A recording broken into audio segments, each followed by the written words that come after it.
muy buenas tardes a todos y bienvenidos a una nueva charla cultural aquí en el Prince of Wales Country Club. La verdad es que estábamos comentando que es un orgullo que llevamos ya varios años, ya perdí la cuenta de cuántos años hemos estado con esta iniciativa y que nos hemos ido tornando más hacia el mundo británico. Yo creo que eso es muy bueno y hoy día nos vamos al frente porque estamos precisamente en el ámbito de las islas, pero es importante este tema. Yo se lo propuse a la Maca, particularmente porque estamos a 100 años de la guerra civil que se va a provocar en el marco del famoso Tratado Anglo-Irlandés, que fue un intento por terminar con lo que se había iniciado en el marco de la Primera Guerra Mundial. Durante la Primera Guerra Mundial, Irlanda va a iniciar una rebelión y de esa rebelión va a pasar a pelear lo que se llama la Guerra de la Independencia, que va a terminar con este acuerdo y debido al acuerdo se va a producir lo que se conoce como la guerra civil. Pero antes de entrar en este tema, y un poco yo necesito setear ciertas cosas, porque yo me imagino que no todos tienen, digamos, una claridad de la historia, entonces necesito situarme en la historia de Irlanda y un poco ir dando ciertos atisbos que son fundamentales porque hay un patrón común que viene de mucho antes y que tiene que ver o que desemboca finalmente en estos acontecimientos del siglo XX.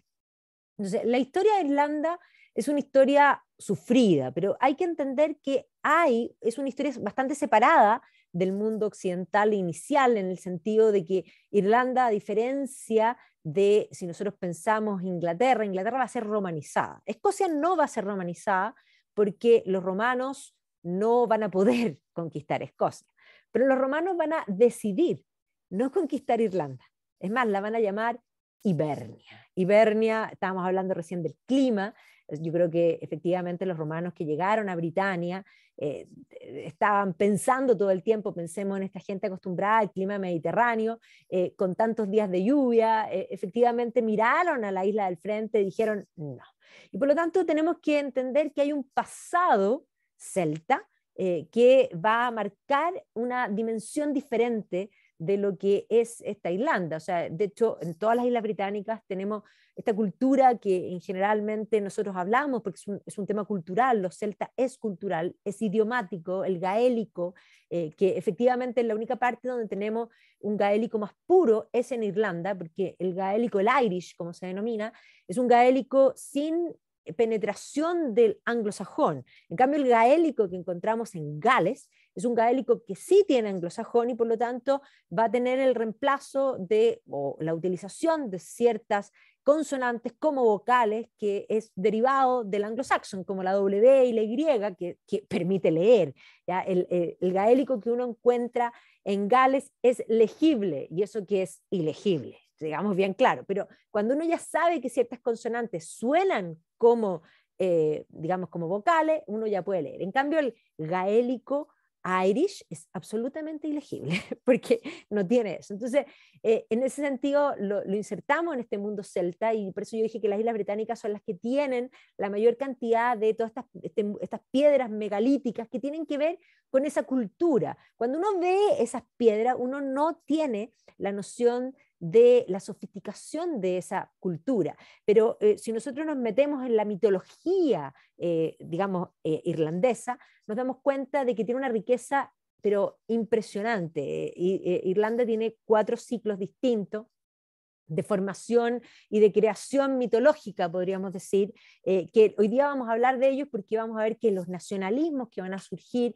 sobre todo en la segunda mitad del siglo XIX, se van a colgar precisamente de esa mitología y de ese pasado celta y de ese pasado lingüístico también. Por eso es tan importante partir con estos antecedentes, y aquí parto con esta imagen, por supuesto, que es del siglo XIX, porque va a tener que ver con ese revival, cuando nosotros hablamos del siglo XIX, de este romanticismo, de estos nacionalismos. Estos romanticismos y nacionalismos van a mirar a el mundo pasado, y por eso nosotros hablamos de un neomedievalismo. Y en el caso irlandés nosotros vamos a hablar de, en el fondo, un Celtic revival. ¿Ya? Y ese Celtic Revival va a ir de la mano no solo con recoger esas historias, sino que con buscar una identidad, o sea, tiene que ver con ese romanticismo que se combina con los nacionalismos y que se combina con la política y varias cosas más que van a dar fruto a los acontecimientos del siglo XX. Pero ciertamente el pasado Irish era un pasado muy sofisticado. O sea, yo dije que las piedras no nos muestran esa sofisticación, pero esta orfebrería que nosotros encontramos precisamente en el Museo Arqueológico de Dublín, que yo digo una cosa, si van a Dublín, aparte de ir al pub, que tienen que ir, por supuesto, ¿ya? Tienen que ir al Museo Arqueológico porque es de una belleza espectacular. O sea, todo lo que es el mundo previo, en el fondo, el mundo gaélico temprano, ese mundo celta, ese pasado celta, tiene una orfebrería que yo la quiero, o sea, de todas maneras. O sea, esto es de una sofisticación que muestra lo que las piedras no nos muestran, porque nosotros siempre pensamos que esa gente antes de Cristo, megalítica, casi las ponemos en el fondo con la caverna y sin lenguaje, o sea, haciendo como, no, esto está claro que eso no es así. O sea, esto es una sofisticación importante. Y eso es esencial tener en cuenta porque ellos van a hacer alusión a ese pasado, que aquí lo podemos ver dorado, dorado en el sentido de esa edad de oro. Entonces nosotros tenemos que pensar en una Irlanda que no fue romanizada y que estaba dividida, y aquí vemos las distintas regiones, distintos reinos, ¿ya? Y estos distintos reinos, podríamos decir, Irlanda gaélica, pagana, va a ser cristianizada por una figura que evidentemente le va a dar una cohesión y le va a dar el segundo componente, porque nosotros decimos que Irlanda es gaélica, ciertamente lo es, ¿ya? Pero Irlanda es católica, ¿ya? Y ciertamente eso también va a marcar una diferencia en la historia, y ese va a ser San Patricio. Y precisamente Patricio, que marca toda la isla, porque Patricio va a ser muy innovador. Patricio va a llegar a Irlanda como un esclavo, va a aprender gaélico, va a entender de la cultura, después se va a ordenar y va a volver a Irlanda y va a traer el cristianismo. Por lo tanto, se va a crear un cristianismo distinto, que es un cristianismo gaélico, un cristianismo celta, que efectivamente va a constituir una cosa que nosotros no tenemos nunca en la rutina. Pero el periodo temprano medieval, el lugar de mayor intelectualidad de toda Europa es Irlanda, porque en Irlanda se van a inventar los monasterios, y en Irlanda no solo se va a fundir esta cultura gaélica con el cristianismo que nos da roja todas estas cruces altas que nos encontramos por todas partes, que son realmente una maravilla cuando uno piensa que todas estas cruces y estos monasterios son del siglo VI. O sea, mientras Europa estaba en lo que generalmente se denomina Dark Age, y se denomina Dark Age porque se le llama Edad Oscura, y no se refiere simplemente a la barbarie o digamos, a este mundo pagano que cae sobre el mundo cristiano, la caída del Imperio Romano de Occidente, sino que se refiere a la ausencia de fuentes. Las fuentes son las fuentes escritas que nos permiten reconstruir la historia. La historia tiene luz cuando hay fuentes, la historia tiene oscuridad cuando no hay fuentes. Pero en el caso irlandés, todos los manuscritos, la gran mayoría de los manuscritos medievales tempranos, si uno toma, digamos, todos los manuscritos medievales tempranos, un porcentaje que es altísimo, y sobre el 50%, y yo me atrevo a decir que sobre el 70% de esos manuscritos son irlandeses. O sea, Irlanda es el faro intelectual de luz de Occidente. Y no es exagerado cuando hay varios autores, entre ellos Cahill, que escribe un libro que dice How the Irish Saved the Civilization. Y uno dice, pero claro, bueno, Cahill es un irlandés, pero ciertamente este periodo de este monacato temprano medieval es de una riqueza, y vuelvo a esta página. Esta es una página del libro de Kells. El libro de Kells es sin duda el manuscrito más lindo jamás hecho en ninguna parte del mundo. Es más, los cronistas hablan de que fue hecho por ángeles. No fue hecho por ángeles, fue hecho por monjes intelectuales y artistas, grandes artistas, que van a fundir lo gaélico con lo cristiano. Pero además los Irish van a inventar esta tipografía que es propia del mundo celta hasta el día de hoy, que incluso incluye en el fondo una letra minúscula que va a permitir, incluso antes que la carolingia, y eso es una innovación importante para todo lo que va a ser esa cultura sofisticada. Y miren este es el cáliz de Ardagh, que combina este mundo celta con este mundo cristiano, con una sofisticación y un arte realmente sublime. Entonces, es fundamental entender que hay un pasado glorioso importante, y es más, los monjes irlandeses se autorrogaban el derecho de hablar primero. De hablar primero porque ellos y la acción de ellos había reconvertido a las tribus paganas que habían caído sobre el Imperio Romano, que el Imperio Romano cuando cae, el Imperio Romano de Occidente era un imperio cristiano. Entonces, eso es el primer setting que tenemos que entender, esta Irlanda que es gaélica y que es católica, con una intelectualidad importantísima en relación al resto de Europa. Irlanda va a tener también, junto con todas las islas británicas, las incursiones de los vikingos, y aquí también es muy importante porque ciertamente los vikingos se van a instalar en Irlanda y van a fundar gran cantidad de ciudades, entre ellas Dublin, ya no solo Dublin, Waterford, Limerick, Cork, varias ciudades costeras, toda esa parte verde oscura, en el fondo son fundaciones vikingas, y por lo tanto va a ser esta invasión y digamos, los vikingos eran comerciantes, pero evidentemente también eran saqueadores y saqueaban lo que podían vender, ¿ya? Y en Irlanda se van a instalar básicamente para saquear más fácil las islas británicas. Volver a Noruega todas las veces era un poco lejos. Entonces, esa influencia vikinga también va a quedar y va a dejar obviamente el legado de estas fundaciones, estas ciudades que van a ser incluso, pensemos en Dublin, se va a convertir posteriormente en lo que va a ser la capital. Irlanda también, igual que las Islas Británicas, va a tener un rey mítico que es Brian Boru. Y digo un rey mítico porque este rey mítico es cierto, es real, pero es un rey que va a detener a los vikingos por un momento y que se va a convertir en un emblema. Es más, nosotros aquí vemos que tanto la filacteria lo recuerda, y es más, Brian Boru, por ejemplo, tocaba el arpa, y por lo tanto, cuando nosotros pensamos en Irlanda, Irlanda tiene como símbolo esa arpa. O sea, cuando uno va a la biblioteca del Trinity College, uno no solo se encuentra con el acta de la independencia, que vamos a hablar de eso en unos minutos, pero también se encuentra con el arpa de Brian Boru. O sea, esto es parte de ese mito nacional, de esa creación, de esta historia que evidentemente va a ser importantísima, sobre todo durante el siglo XIX, en busca de las verdaderas raíces de lo que es Irlanda. Ahora, efectivamente la historia de Irlanda va a quedar unida a la historia de Inglaterra en un momento en que el rey de Leinster, que se llama Diarmait, va a ser usurpado de sus tierras y se le va a ocurrir nada mejor que cruzar el canal digamos, cruzar Irlanda, o sea, el mar de Irlanda, para ir a pedirle ayuda al rey de Inglaterra. Y por lo tanto, esta petición del rey de Leinster va a implicar, por una bula pontificia, la autorización para el rey digamos, de la clase Plantagenet, el primer Plantagenet en lo que es, digamos, Inglaterra en ese entonces, de iniciar lo que se va a denominar la conquista anglo-normanda. Y aquí la figura de Richard Fitzgilbert, que va a ser en el fondo conocido como Strongbow. Strongbow se va a casar con la hija del rey de Leinster, y se va a iniciar esta conquista normanda.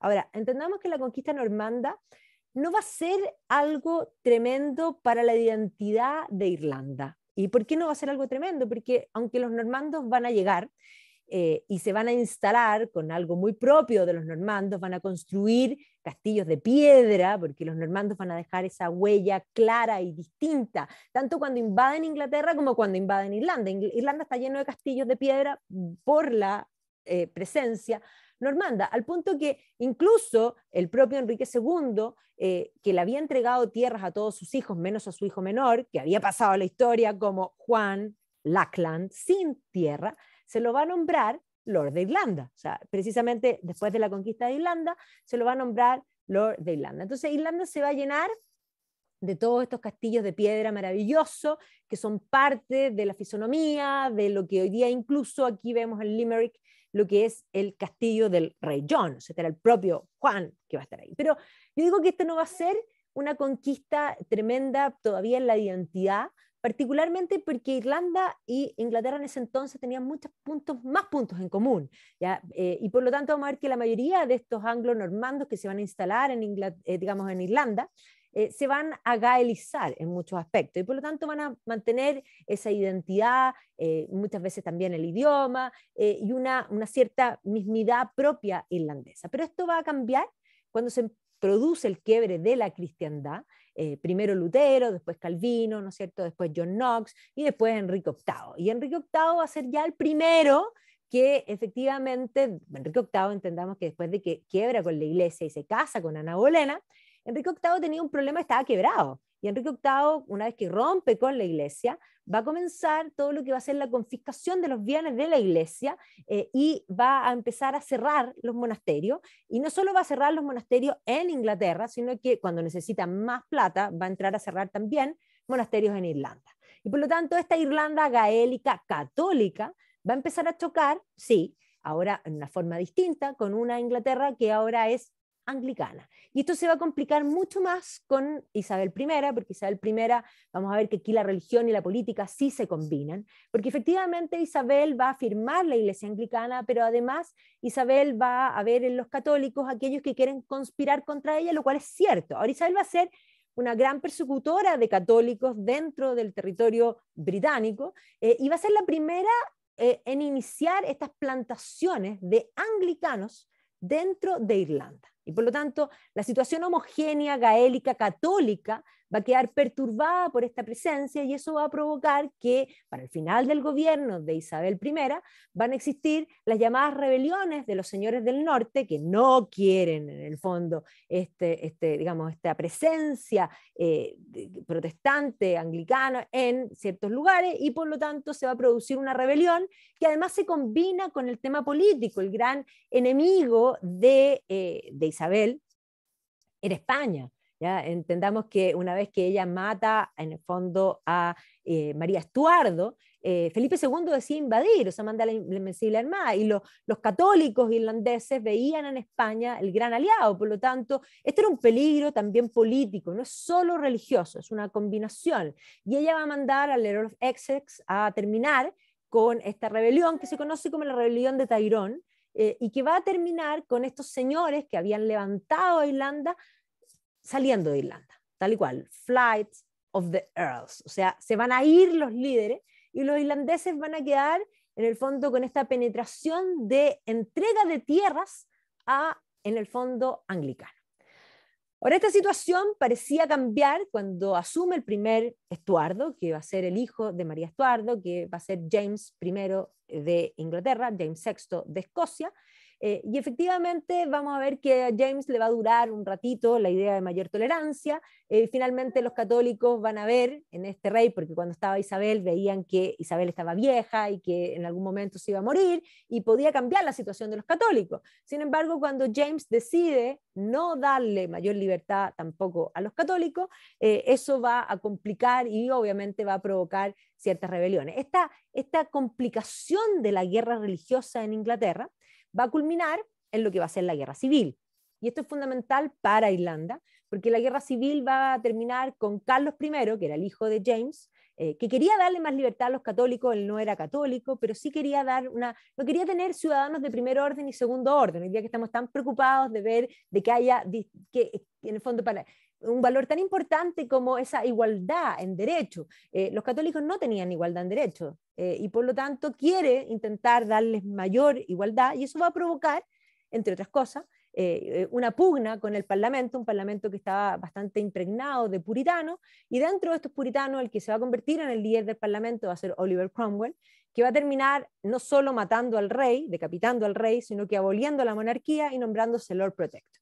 Este es un momento tremendo para la historia de Irlanda porque Oliver Cromwell es un puritano realmente sanguinario, que podrá haber hecho cosas buenas, muchos opinan, sobre todo para el concepto más democrático, de la mayor participación del Parlamento, por sobre, digamos, poniendo un equilibrio mayor en relación al rey, pero va a ser tan talibán en buenas palabras, en su acción contra los católicos, en su destrucción de iglesia y su persecución contra los católicos, que además va a empeñarse en contra de Irlanda. Y vamos a ver que Irlanda va a tener en el fondo una presencia, va a reducirse la cantidad de católicos por las acciones de Oliver Cromwell. Estas son ilustraciones de la época. La guerra civil inglesa está llena también de propaganda, pero más allá de que haya propaganda, ciertamente sabemos que Oliver Cromwell fue bastante sanguinario con los católicos de Irlanda. Además había un desdén con relación no solo al catolicismo, sino que también a los irlandeses como concepto, y por lo tanto se va a ensañar, y esto va a provocar un resentimiento, y no solo un resentimiento, sino que una categoría muy inferior para aquellos que eran gaélicos católicos dentro de Irlanda. Entonces Oliver Cromwell es un episodio muy complejo, y por lo tanto los católicos van a tener que practicar su religión no solo en secreto, sino que además van a ser sacados de todos sus derechos, podríamos decir, civiles. Y esto no va a cambiar con la restauración, porque a la muerte podríamos decir, de Oliver Cromwell, vuelven los Estuardos, Carlos II, las cosas podrían haber andado mejor. Carlos II va a terminar teniendo que entregarle el trono a su hermano, James II. James II era toda la esperanza para los irlandeses porque él era católico, no solo era simpatizante de los católicos. Pero se va a producir una rebelión en Inglaterra que va a sacar al verdadero rey por el hecho de ser católico y va a poner a su hija, que estaba casada con William of Orange. Y el rey, James, se va a ir a refugiar a Irlanda. Y el hecho de que el rey se refugie en Irlanda va a hacer que durante este periodo se van a librar lo que se denominan las guerras williamitas. Williamitas porque William of Orange va a ir a intentar, en el fondo, sacar a su suegro, definitivamente. Ahora, su suegro, James, se va a ir después a Escocia, y por eso esos grupos que apoyaban a James II se van a llamar jacobitas. Entonces, este es el periodo del jacobismo que se va a instalar principalmente posteriormente en Escocia. Pero en Irlanda también van a ser, podríamos decir, van a pasar de las guerras de Oliver Cromwell a las guerras williamitas. Y posterior a eso, se van a pasar una serie de actas que van a prohibir y que van a limitar a los católicos a la mínima expresión. Las llamadas penal law, las leyes penales, le prohibían literalmente todo a los católicos. Entonces, por ejemplo, un católico en el fondo no podía ejercitar, por supuesto, su religión, ya no podía recibir educación, no podía entrar a una profesión, no podía tener un oficio público, ya no podía ejercer, en el fondo, practicar el comercio, pero cosas tan ridículas como, por ejemplo, un católico no podía tener un caballo que costara más de 5 pounds. O sea, el católico era lejos el que estaba fuera, podríamos decir, del ordenamiento. Y esto va a dar en Irlanda un periodo que se denomina, que coincide particularmente con la era georgiana, porque entendamos que después de las guerras de William y Mary, que hace la Revolución Gloriosa, va a gobernar la reina Ana, que es la última Estuardo, y luego van a venir los Hannover, y todos los Hannover se llaman George. Entonces, toda esta época de los George, primero, segundo y tercero, se denomina la era Georgian. Y este periodo Georgian es lo que se denomina en Irlanda el Protestant Ascendancy. ¿Ya? Es decir, los protestantes van a vivir fabulosamente bien, y este es el periodo en que se construye la ciudad de Dublín con sus edificios maravillosos, como podemos ver aquí, ¿no es cierto?, con el río. O sea, efectivamente vamos a ver que los protestantes vivían muy bien dentro de Dublín, pero los católicos, que era la base de sustrato inicial de la propia Irlanda, van a verse bastante complicados. ¿Ya? Entonces, vamos a ver que efectivamente los acontecimientos de finales del siglo XVIII, por una parte la independencia de Estados Unidos y por otro lado la Revolución Francesa, van a levantar un poco los ánimos para generar los primeros nacionalistas que quieren tomar el vuelo de estas revoluciones y hacer algo. Y aquí aparecen varios nombres como Gartham, por ejemplo, o como Wolfe Tone, que van a ser los primeros nacionalistas. Wolfe Tone va a terminar en el fondo siendo tomado prisionero. De hecho, Wolfe Tone pudo haber logrado algo porque esperaba la ayuda de los franceses, pero los franceses, los vientos expulsaron a los barcos franceses. Wolfe Tone, que fue como este primer movimiento, va a terminar siendo tomado prisionero por los ingleses y curiosamente se va a suicidar, comillas, en prisión. Y junto con él, otros, digamos, nacionalistas de este periodo, que van a terminar finalmente con que los ingleses van a terminar absorbiendo el Parlamento irlandés. Y por lo tanto, a la unión de, en el fondo, Gran Bretaña, pensemos que cuando James VI de Escocia se convierte en James I de Inglaterra, se produce el concepto de Great Britain. Pero en 1707 se produce el Act of Union, es decir, se une Escocia y Inglaterra. Y ahora lo que se hace en este momento, en el gobierno del ministro Pitt, va a ser precisamente la unión de la cruz que faltaba a lo que va a ser la Union Flag, que es la cruz de San Patricio. Ahora, es inmensamente interesante entender este comienzo del siglo XIX, después de la Revolución Francesa.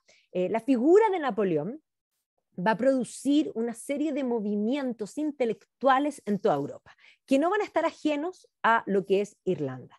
El hecho de que Napoleón invada todo el continente va a hacer que una Alemania que no existía, que era un montón de principados, que se estaba preguntando qué es ser alemán, encuentre una primera respuesta: no somos franceses. Está claro, hay algo que nos une, no somos franceses. Y por lo tanto se va a empezar la búsqueda por ese ethos alemán, ese Volksgeist. Este mismo proceso va a suceder en Italia. Los italianos, y de hecho va a ser Mazzini el primero, que va no solo a decir no somos franceses, sino que él va a plantear esta idea de la joven Italia que tiene que renacer, este risorgimento, ese concepto. Y efectivamente esa idea de la joven Italia de Mazzini va a ser la que se va a copiar en todas partes, ¿ya? Y se va a copiar, podríamos decir, en Das junge Deutschland en Alemania y en The Young Ireland en Irlanda. Entonces, este movimiento intelectual, nacionalista, va a ir tejiendo estas ideas. Junto con eso, hay que decir que van a surgir unas primeras figuras entre ellos dentro del romanticismo irlandés, así, y era muy amigo de Lord Byron, de Percy Bysshe Shelley y de todo el grupo de los románticos oscuros británicos, porque el movimiento británico tiene los llamados románticos de la luz, que son Wordsworth y Coleridge, y los movimientos, podríamos decir que unos son creyentes y los otros son ateos, ¿ya? Principalmente que son Byron, Shelley y Keats, ¿ya? Pero amigo de ellos va a estar la figura que se conoce como el bardo digamos, de Erwin, en el fondo el bardo de Irlanda, que es Thomas Moore. Y efectivamente va a ser desde la poética en que se va construyendo este relato nacionalista que va a envalentonar, podríamos decir, inflamar los corazones. Y junto con eso van a surgir ciertas figuras políticas. La primera importante de comienzo del siglo XIX va a ser la figura de Daniel O'Connell, que se conoce como King Dan. Él va a ser una figura importante que va a empezar a reclamar particularmente por la libertad de los católicos. ¿Ya? Esa libertad de los católicos, él va a ser una figura muy popular que va a lograr una plaza dentro del Parlamento británico. En este caso, en el fondo eran electos y se tenían que ir a sentar al Parlamento británico, y él va a estar sentado ahí, y por lo tanto él va a reclamar contra estas leyes penales y finalmente va a ganar esa batalla, y en 1829 se va a dar libertad a los católicos. O sea, los católicos no van a tener libertad en el Reino Unido, o lo que hoy día es el Reino Unido, desde, podríamos decir, Enrique VIII, o sea, de 1530 hasta 1829, lo que no es menor. O sea, no podían practicar su religión, los sacerdotes eran perseguidos, habían sido muertos en el gobierno de Isabel I. Después las persecuciones se van a tornar principalmente en cuanto a quitarles derechos, más que a matarlos, pero efectivamente no tenían los derechos, eran ciudadanos de segundo orden. Ahora, este triunfo en 1829, bajo la figura de King Dan, no va a dar o no va a cuajar en lo que los irlandeses hubiesen querido, particularmente porque King Dan se va a morir. Ahí se va a morir, no va a poder continuar con esta lucha. Pero ahí, en la década del 40, Irlanda va a sufrir un horror. El año entre el 45 y el 49 se va a producir un hongo en la papa, y entendamos que la mayoría de las plantaciones en Irlanda eran papa, particularmente porque por las pinas no podían plantar ninguna otra cosa, así de simple, y eso va a implicar que al perderse la cosecha de la papa y no tener ferrocarriles suficientes, independiente que aquí entendamos que Peel, que era el primer ministro, va a intentar ayudar a los irlandeses, pero no podía llegar con alimento. Y cuando él es reemplazado por Lord Russell ya no quiere ayudar a los irlandeses. O sea, básicamente esto, hoy día los irlandeses acusan de que fue, en el fondo, no solo una cosa natural, sino que ellos hablan de literalmente un genocidio en sí, ¿ya? Pero efectivamente Irlanda va a pasar de 8 millones de habitantes a 4 millones de habitantes. Ahora no van a morir 4 millones, van a morir alrededor de, en el fondo se piensa que como 1.200.000, ¿ya? El resto van a emigrar, ¿ya? Y esto evidentemente, hoy día en Dublín lo recuerdan, todos estos espectros, pero la hambruna va a ser algo tremendo y muchos irlandeses se van a ir y se va a generar esta diáspora irlandesa. Muchos se van a ir a Inglaterra y eso va a implicar también un cambio dentro de la fuerza, podríamos decir, y las composiciones religiosas dentro de Inglaterra, porque en Inglaterra va a surgir un movimiento católico desde la intelectualidad, por una parte después de 1829, pero los irlandeses van a venir a engrosar un catolicismo popular que va a cambiar un poco la actitud frente a los católicos, sobre todo para finales del siglo XIX. Pero por otro lado, muchos se van a ir y esto es interesante para lo que vamos a hablar en la guerra civil, se van a ir a Estados Unidos, por lo tanto, y Australia, otros lugares, en el fondo, van a emigrar. Entonces, esta gran hambruna evidentemente va a dejar tremendamente golpeada a una Irlanda que había tenido una historia bastante magullada, sino que ahora más va a quedar con una población mermada. Entonces, ahí va a surgir precisamente estos movimientos nacionalistas, que en el año 1848, que es un año revuelto en todas partes, van a haber estas revoluciones,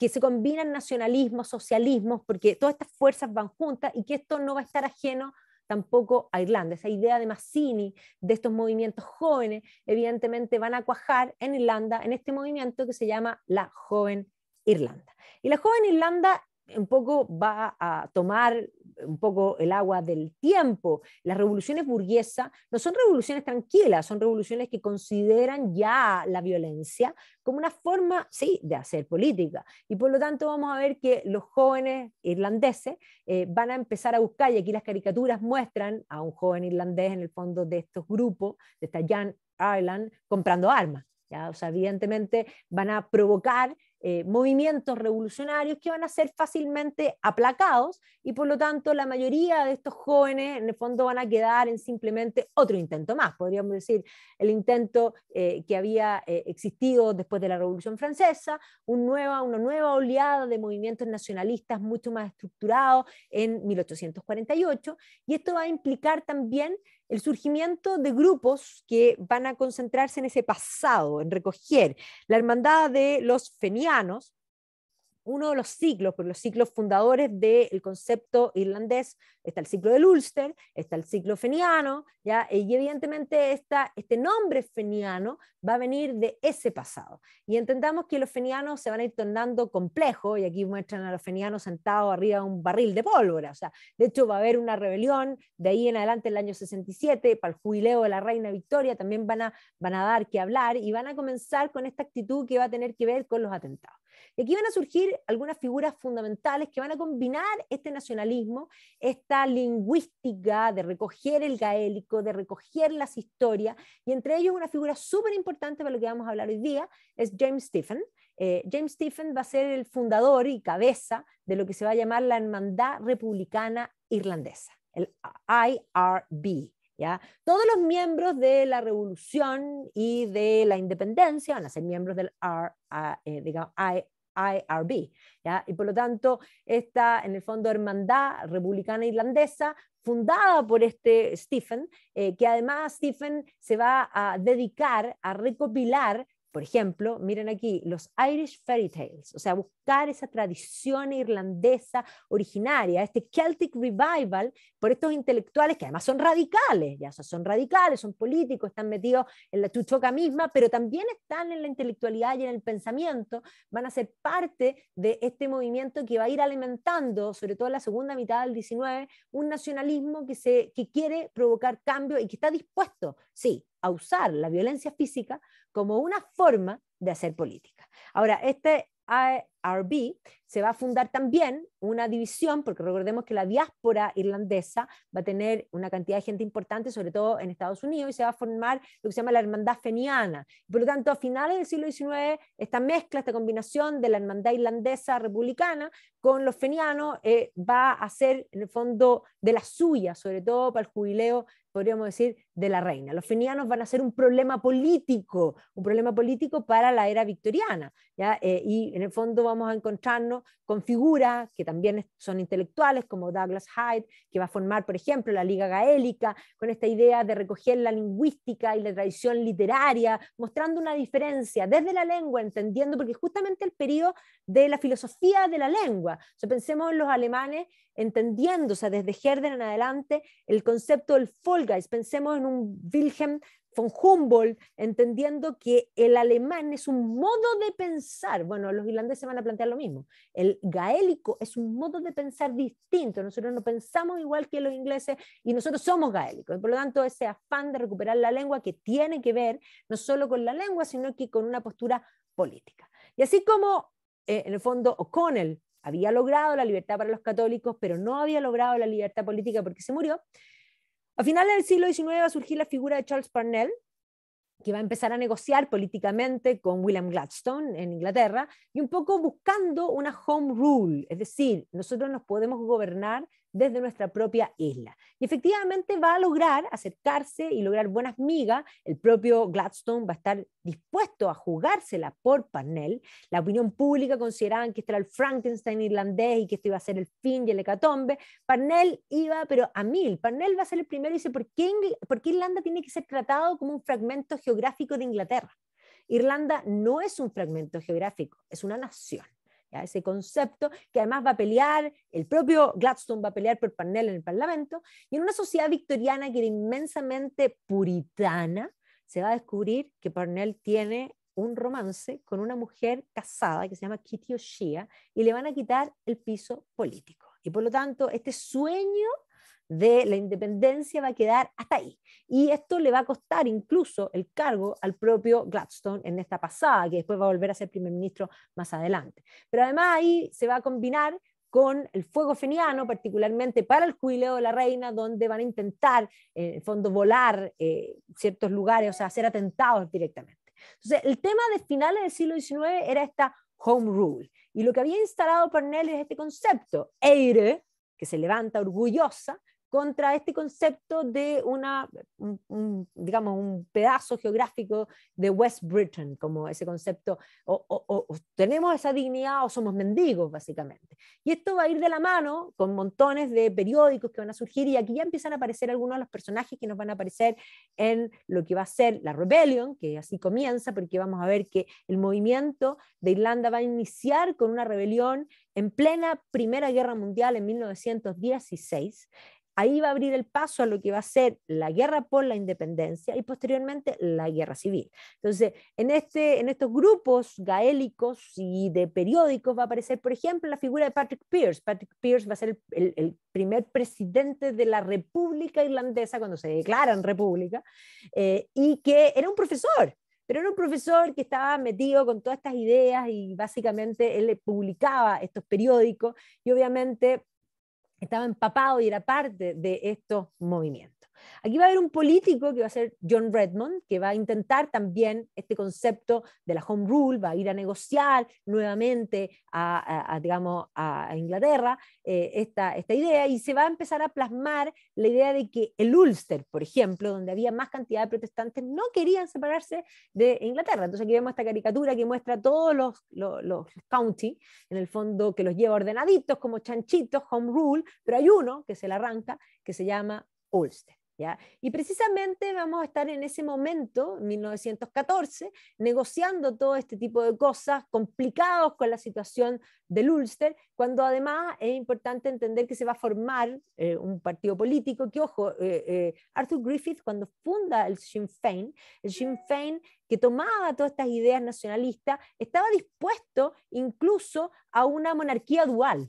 O sea, a entender que Irlanda podía tener su propia independencia y que el rey, en este caso era rey, era Jorge V, fuese una doble corona, un poco como la solución de Austria-Hungría, ya que en el fondo el imperio austrohúngaro en el fondo tenía esa doble monarquía. Entonces, el Sinn Féin va a iniciar con esta actitud y después posteriormente va a abandonar eso y va a tomar la actitud solo republicana, pero inicialmente esa era un poco la idea, y en eso estaban cuando, y es más, el Sinn Féin se va a crear justamente en 1914 este Ulster Volunteer Force, que posteriormente van a ser en el fondo el IRA, que posteriormente se van a convertir en el IRA. Por eso el Sinn Féin en la parte política, el IRA se va a convertir en un brazo en el fondo político. Pero en eso estaban cuando estalla la Primera Guerra Mundial. Y la Primera Guerra Mundial iba al Reino Unido con todas sus colonias, por lo tanto, Irlanda también debía ir. Es más, aquí vemos cómo tienes que pelear por tu rey, era el rey de todos. Y ahí vamos a ver que precisamente la guerra va a ser lo que va a detener estas negociaciones, por una parte, pero por otra parte va a permitir que muchos irlandeses entren al ejército británico, pero también que obtengan armamento. ¿Ya? Eso va a ser algo fundamental, y mientras esto está sucediendo, los irlandeses particularmente más radicalizados son contrarios a la guerra. ¿Ya? Y es más, van a considerar que si el enemigo es Inglaterra, el enemigo de mi enemigo es mi amigo. ¿Ya? Y por lo tanto, aquí vemos Freedom Irish, en el fondo, que habla de que Alemania no es el enemigo de Irlanda.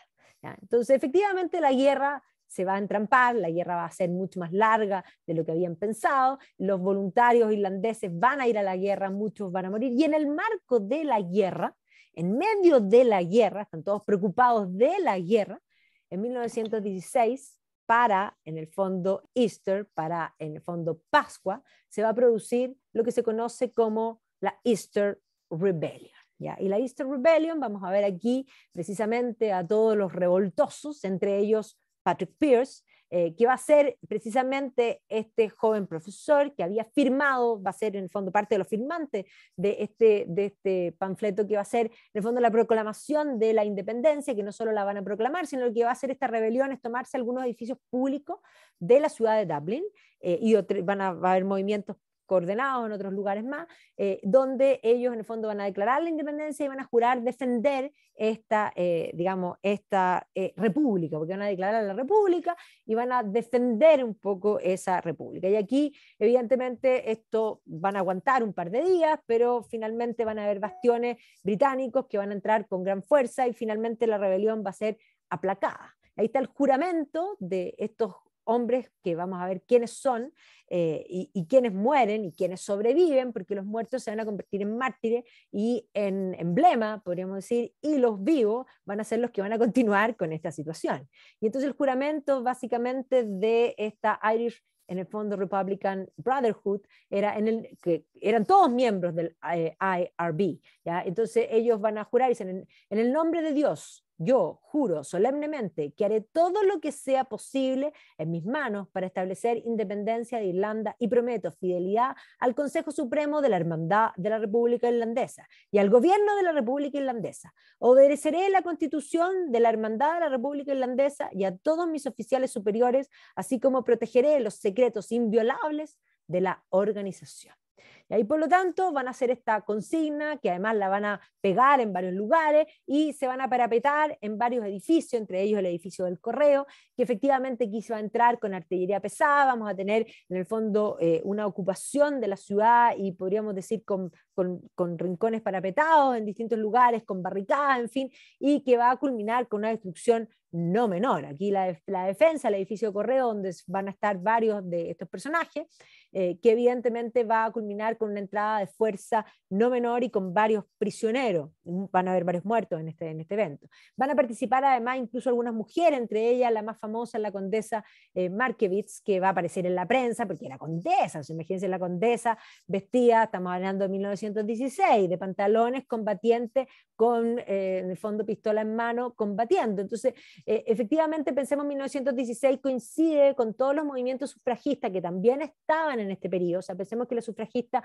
en el Reino Unido, justamente previo a la guerra, había una de las sufragistas, se había inmolado en el Derby frente al caballo de Jorge V, pero estalló la guerra y ahí quedaron. Y efectivamente va a ser posguerra que se les va a dar el voto. O sea, precisamente va de la mano estos dos movimientos. Entonces podemos ver que la destrucción de la rebelión no va a ser menor. Esto va a implicar que los ingleses establezcan ley marcial, y obviamente que eso va a implicar finalmente la toma de prisioneros. Muchos van a morir, como les dije, pero estos prisioneros van a ser los más emblemáticos, que además van a aparecer en todos los periódicos, que además van a tener varias historias que van a ser sabrosas para podríamos decir, para los lectores, pero que, claro, para los ingleses esto solucionaba, pero van a entrar con tanta radicalidad, van a procesar rápidamente a 16 de los cabecillas, y los van a fusilar.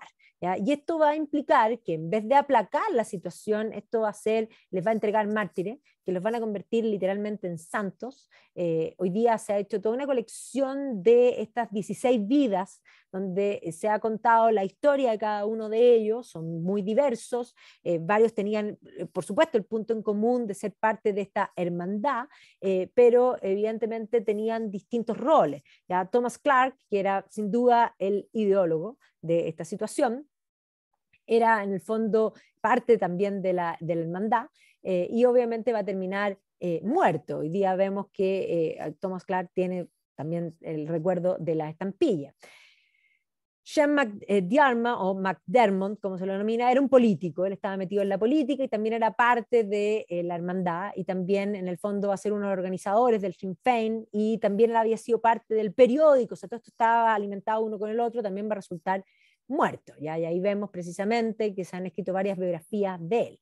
Patrick Pearse, el que yo les contaba que era en el fondo, profesor, y que va a ser nombrado presidente de la República Provisional, ¿ya? Y que evidentemente va a ser que sea visto, porque como era el presidente provisional, como el cabecilla, pero en realidad Clark era mucho más cabecilla que el propio Pearse, ¿ya? Después vemos Edward Kent, ¿ya? Que también va a ser uno de los, digamos, de los que va a estar en este proceso. Edward Daly, que es el más joven de todos los que van a resultar muertos en ese momento.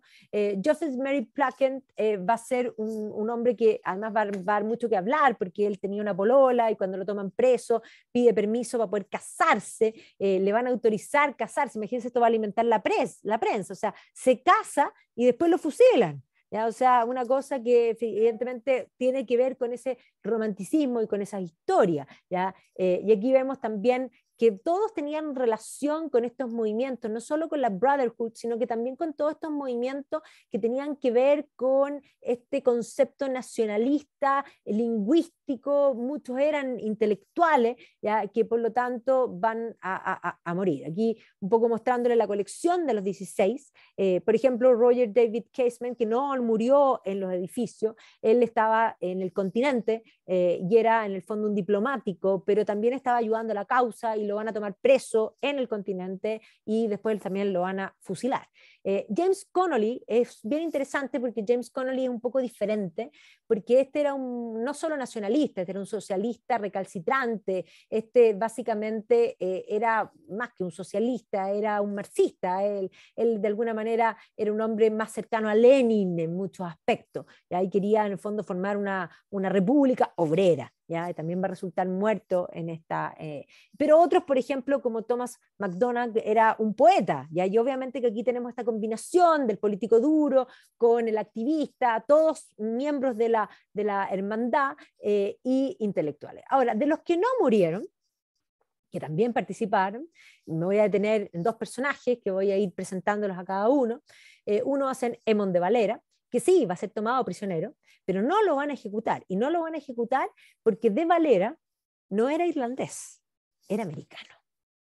Y era americano porque había nacido en Nueva York, pero después se había trasladado con su familia a vivir a Irlanda. Por lo tanto, era nacido en Estados Unidos, tenía ciudadanía americana, pero era en el fondo un hombre que había vivido en Irlanda, ¿ya? Su madre era irlandesa, su padre, en el fondo, Juan de Valera, en el fondo había nacido en Cuba, ¿ya? Él era profesor también, había sido profesor de matemática, había estudiado en el fondo en Irlanda, y después había trabajado también como profesor de matemática.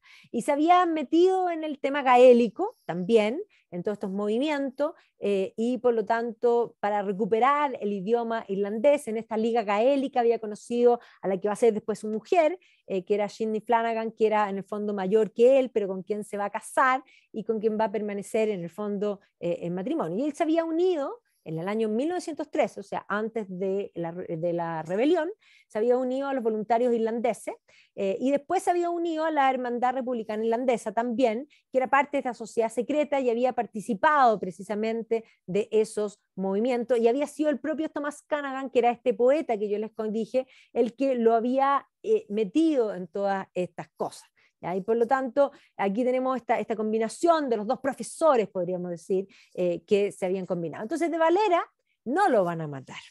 Por otro lado, al otro que no van a matar va a ser a Michael Collins, ¿ya? Y que se va a convertir en el gran líder.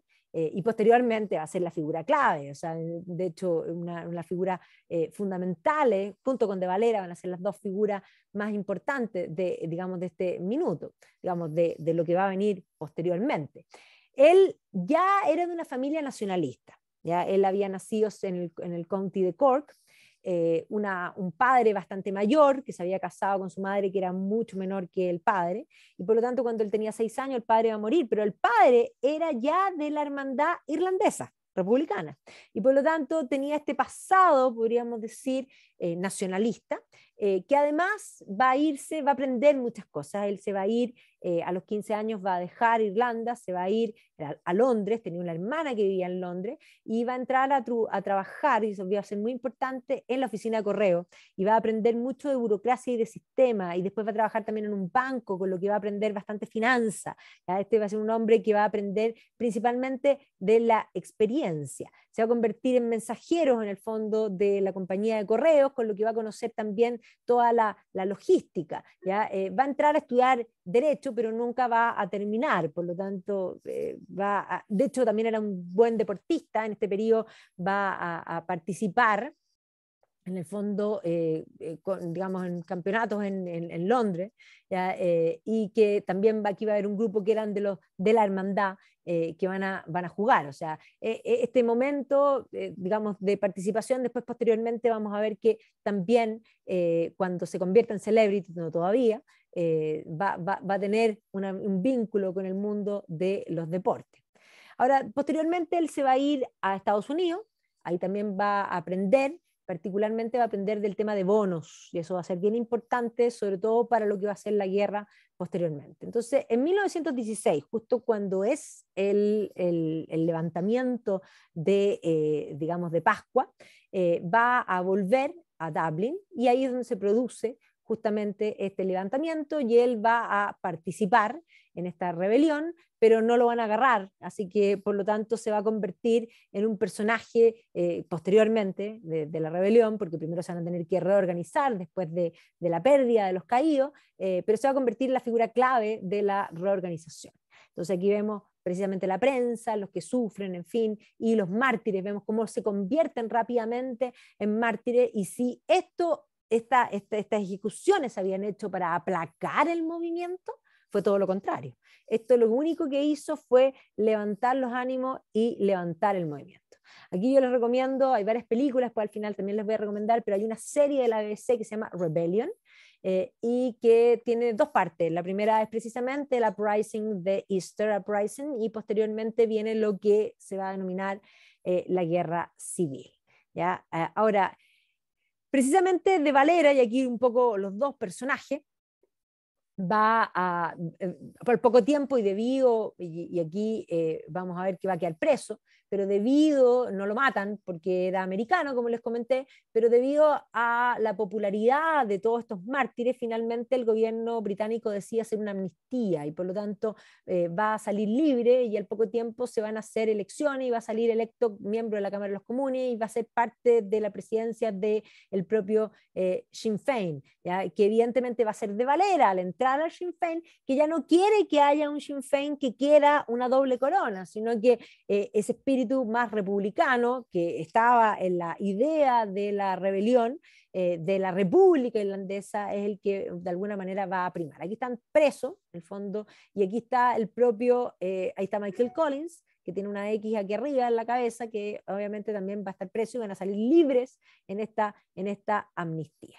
Y obviamente que una vez que ya salen libres y se reestructuran, las cabezas de todo el movimiento habían muerto, y por lo tanto la figura de Collins y la figura de Valera se van a convertir, sin buscarlo mayormente, en los nuevos líderes.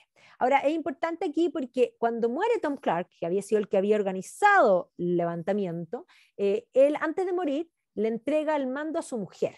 Su mujer también había participado, que era Kathleen Clark, había participado de estos movimientos, y ella va a ser la que va a buscar a Michael Collins y de alguna manera le va a pedir a Michael Collins que le va a entregar en el fondo los datos de los secretos de la organización y la custodia básicamente de esta hermandad, que funcionaban como sociedades secretas básicamente. Así que la mujer de Clark, Kathleen Clark, va a ser una mujer importante que va a pelear también, van a haber varias mujeres, figuras femeninas, que van a ser estas viudas del movimiento de Pascua, que van a estar detrás de eso. Ahora, la figura de Arthur Griffith también va a seguir trabajando, que es el fundador del Sinn Féin, que quería esta doble corona inicialmente, pero va a empezar a publicar esta idea de la unida Irlanda, y aquí todavía habían varias opciones. ¿Ya? Y dentro de la decisión del Sinn Féin va a ser tomar finalmente esta idea de que debe ser una república. ¿Ya? Y por lo tanto va a mutar un poco hacia ese camino. Aquí está esta historia del Sinn Féin desde 1905, la fundación de Arthur Griffith, hasta bueno, el 2005, después de que ya se logra en el fondo la conciliación y la paz en el fondo final. Entonces, definitivamente el año 17 vamos a ver que Collins va a pasar a ser parte del miembro ejecutivo del Sinn Féin y además va a empezar a organizar el IRA. El IRA era este brazo armado, podríamos decir, de este Sinn Féin.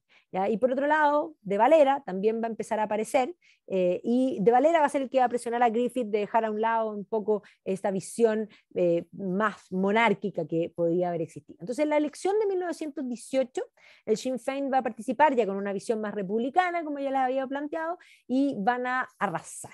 ¿Ya? Y aquí, en el fondo, estas elecciones, que un poco después del levantamiento y de los fusilamientos y los justiciamientos, evidentemente estaban inspirados en toda esta idea, y el Sinn Féin va a presentar candidatos por toda Irlanda, y efectivamente aquí, por ejemplo, el candidato por Waterford, ¿ya? Y aquí vamos a ver que efectivamente las mujeres, ya el 18 se había pasado el acta que les permitía a las mujeres votar, por lo tanto, esta elección del año 18 incluía también a las mujeres en la votación, y las mujeres van a ser importantes también en este momento. Y aquí está la gran pregunta, ¿es Irlanda parte de Inglaterra? De Valera también postulaba como uno de los candidatos, y obviamente aquí vemos la campaña, ¿ya? Y obviamente vamos a ver que muchos van a salir electos, y aquí vemos la campaña en el fondo y aquí vemos los candidatos, no solo de Valera, Collins también se presenta, y van a ganar rotundamente en casi toda Irlanda, excepto el Ulster. ¿Ya? Y aquí obviamente que la idea es que todo fuese pacífico, pero una de las cosas importantes va a ser la decisión de los electos diputados, digamos, del Sinn Féin, de no, y recordemos que no tenían parlamento, el parlamento había sido absorbido, por lo tanto estos miembros tenían que ir a sentarse al parlamento en Westminster, ¿ya? Y aquí vamos a ver que efectivamente Collins, que va a ser electo en estas elecciones, va a tomar él y otros más la decisión de no ir a sentarse a Westminster y formar en el fondo un parlamento propio que va a ser la Dáil en Irlanda. Entonces, esto va a ser una actitud de rebeldía y que evidentemente van a formar esta Dáil, este parlamento irlandés propio con todos los diputados electos que habían resultado, y que evidentemente esto va a provocar una acción revolucionaria política, podríamos decir, que va a provocar y va a revolver un poco bastante más la perdida. Entonces van a tener todos estos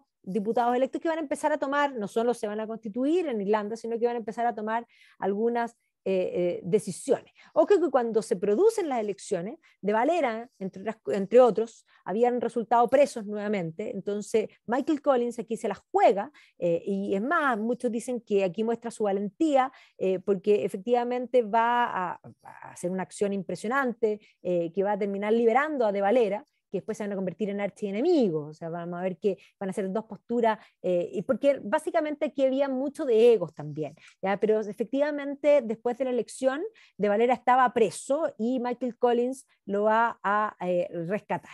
¿Ya? Y obviamente que mientras De Valera no estaba, él había sido nombrado en el fondo como primer ministro, y por lo tanto estas dos egos, estas dos liderazgos estaban ahí un poco enfrentados. Por eso mismo el propio, a todo esto De Valera, porque Michael Collins supo que los iban a tomar presos y le dijo a De Valera, y De Valera dijo, no, no, no, esto nos hace bien, porque si nos toman presos esto nos va a dar en el fondo publicidad. Y obviamente después que lo toman preso va a ser el propio Collins el que va a terminar liberando en el fondo, a De Valera. ¿Ya? Entonces, entre medio, aquí hay una figura que va a ser Bruga, que no es tan importante en este minuto, pero va a ser muy importante posteriormente, que también en el fondo había sido parte de los, digamos, de las cabezas de este parlamento, podríamos decir, comillas, parlamento, esta parte del parlamento británico que se ha establecido como parlamento irlandés. Entonces, aquí vamos a ver que precisamente se van a empezar a ver algunos roces, y efectivamente las intenciones del Sinn Féin no estaban totalmente claras con lo que básicamente se quería, y obviamente que aquí vamos a ver que este momento se produce el fin de la guerra, y como se produce también, estamos en el año 18, 19, se produce el Pacto de Versalles, los irlandeses van a mandar delegados al Acuerdo de Versalles, particularmente para poner sobre la mesa el problema irlandés, que lo único que van a hacer es poner el problema irlandés, pero en realidad nadie va a resolver absolutamente nada. El problema es que necesitaban plata, y para poder tener plata, De Valera se va a ir a Estados Unidos, va a tomar la decisión de hacer una gira americana, primero para poder reconocer, para que haya reconocimiento internacional. Esa era la misma razón por la que habían mandado delegados a París. Habían mandado delegados a París para que el Tratado de Versalles tomara el problema irlandés y reconociese en el fondo esta independencia. De Valera va a ir a Estados Unidos, el objetivo era que reconocieran la independencia y lograr recursos, lograr un préstamo, y asegurar el apoyo americano. Ojo que De Valera había ido antes incluso que terminara la guerra, y los ingleses estuvieron muy nerviosos de que el apoyo americano estuviese en el fondo sujeto a esta situación irlandesa, porque había mucho irlandés, mucho lobby irlandés dentro del propio Estados Unidos. Y por lo tanto vamos a ver que efectivamente Estados Unidos va a tomar una postura, y De Valera va a conseguir, después de una serie de conferencias, bastantes recursos. Por otra parte, Michael Collins, que sabía bastante también de finanzas, va a empezar y acuérdense que había aprendido en Estados Unidos el tema de los bonos, a buscar recursos dentro de Irlanda, y aquí va a lograr embarcar a varios banqueros, ya que efectivamente podríamos decir, el fundraising se va a hacer por dos lados: por una parte Michael Collins en suelo irlandés, y por otra parte De Valera en suelo americano. Y mientras De Valera estaba en Estados Unidos, efectivamente Michael Collins va a ser nombrado presidente de la Hermandad de los Republicanos Irlandeses, y por otro lado va a ser nombrado director de inteligencia del ejército republicano, en el fondo irlandés. ¿Ya? Y en ese contexto, que está en esa situación, buscando plata para este reconocimiento, la vía era pacífica, esa era la idea, se va a producir una acción independiente de parte del IRA, ¿ya? Donde Sean Tracy va a atacar por cuenta propia a una patrulla real de lo que llamaba el Irish Constabulary, que era la policía real irlandesa, cerca de Tipperary. Los van a atacar, y esto va a ser considerado el origen de lo que va a ser la guerra por la independencia. ¿Ya? Porque evidentemente que aquí justamente en este momento que estaban buscando los recursos, también se produce esta escaramuza que va a escalar en lo que va a ser la guerra de la independencia, pero mientras estaban buscando también los recursos, el propio Collins había logrado un bono también de parte, digamos, y un apoyo de parte de, entonces, pensemos que estamos en el 19, de los soviéticos, y los soviéticos habían entregado incluso un préstamo, ya aquí Harry Boland había sido la figura, ya, donde entregaba de alguna manera, ofreciendo algunas joyas de la corona rusa, que, ojo, después estas quedaron en Irlanda y después fueron devueltas, pero parte de las joyas de los zares, de los últimos Romanov, estuvieron también en este capítulo.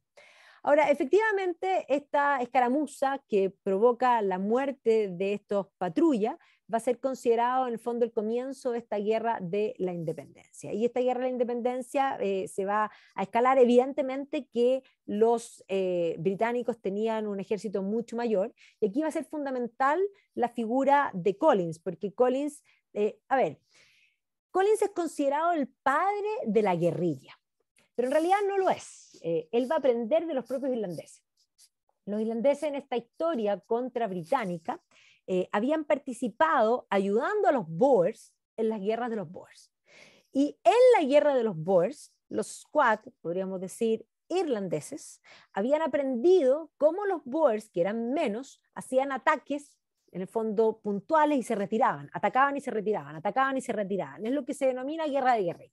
Y por lo tanto, Michael Collins, que era un hombre de experiencia, había aprendido, lo había estudiado todas estas cosas y había aprendido, y él va a crear estos squads que se denominan o se conocen como los 12 apóstoles. Y ahí estos 12 apóstoles, en el fondo, son esta organización, que son estos grupos que efectivamente organizaban ataques puntuales, ya puntuales porque no tenían en el fondo cómo ganar. Entonces la idea era atacar a agentes británicos, eliminarlos y de alguna manera hacerse notar. ¿Ya? Mientras De Valera todavía seguía en Estados Unidos.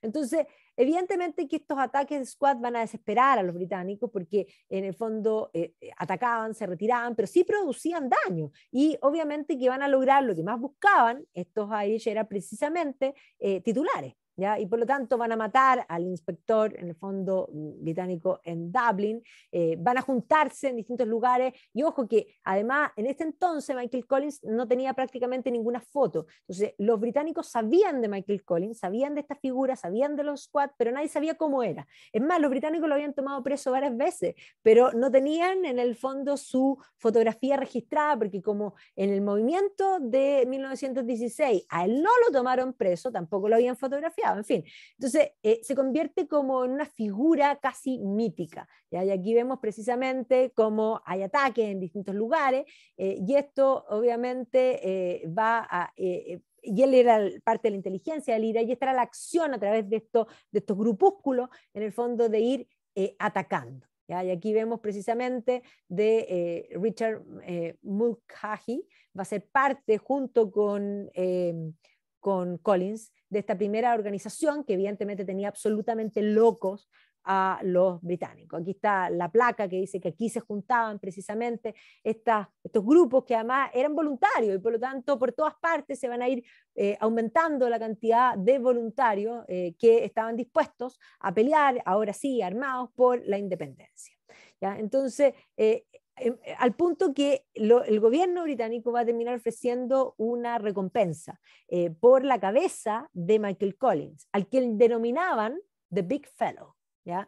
Vamos a ver que él en el fondo va a ser considerado en el fondo como este gran hermano, el gran, ¿ya? Y aquí por otra parte vamos a ver que a De Valera lo llamaban el grandulón porque era bastante alto. ¿Ya? Entonces, Collins se va a enemistar con Bruga, que eso va a ser un problema no para ahora, sí, pero para después, y ese resentimiento se va a mantener sobre la mesa en este momento. Aquí había muchos egos involucrados, pensemos que Collins era bastante joven, tenía 20 y tantos años, tenía esa actitud bastante propia de la juventud, de yo me la sé toda, y eso le va a provocar, en el caso de Bruga, un resentimiento. Bruga era un poco mayor, ¿ya? Y obviamente que también va a provocar un resentimiento en De Valera. De Valera cuando vuelve se va a dar cuenta que un poco el vacío que él ha dejado, él era el líder, ha quedado en manos de Collins, y ese resentimiento evidentemente se va a mostrar. Y por eso aquí The Big Fellow era Collins y The Long Fellow era De Valera. Y ahí eran, en el fondo, esto va a ser un resentimiento personal que va a terminar bastante mal. Ahora, estos squads atacaban y habían varios que tenían, algunos sí tenían fotos, y que estaban siendo aquí, por ejemplo, el cartel de Daniel Breen, que estaba siendo buscado particularmente por los ingleses. Ahora, los británicos se van a intentar organizar, van a traer y van a en el fondo a buscar formas de poder en el fondo combatir estos ataques, ¿ya? Y se van a formar lo que se llaman los Blacks and Tans, que los mismos irlandeses van a reclamar que los británicos en el fondo buscaban a cualquier maleante y delincuente. Miren, aquí está el letrero, dice, "Do you want a job? You can join the RIC." ¿Ya? O sea, tú puedes en el fondo integrar este grupo. Hoy día los estudiosos plantean que no eran todos delincuentes, pero sí esa posición, esa visión bastante anti-irlandesa va a hacer que varios sean bastante duros y que se contagie. Esto es propio lo que sucede en la masa. La masa siempre, en el fondo, pierde el rostro y por lo tanto los Black and Tans, aunque no eran necesariamente delincuentes de reclutamiento, van a ser bastante duros, sí, en su actuar. Y por lo tanto, esto mismo va a hacer que escale la violencia, ¿ya? O sea, la violencia va a ir escalando. Vamos a ver que como no les resultaba agarrar a los miembros del IRA ni a los squads, lo que van a hacer es empezar a perseguir a las familias, porque claro, ellos se arrancaban, pero las familias no. ¿Ya? Y se va a formar después, en el fondo, y aquí vamos a ver cómo esto va a implicar que se vaya reclutando más IRA y obviamente que esta guerra de la independencia va a ir creciendo en conflicto y en muertos. ¿Ya? Y por lo tanto, aquí todo está sobre la mesa y todos estaban, incluso aquí están las bajas, los mismos irlandeses van a establecer el año 1920, va a caer Sean Alice, entre otros.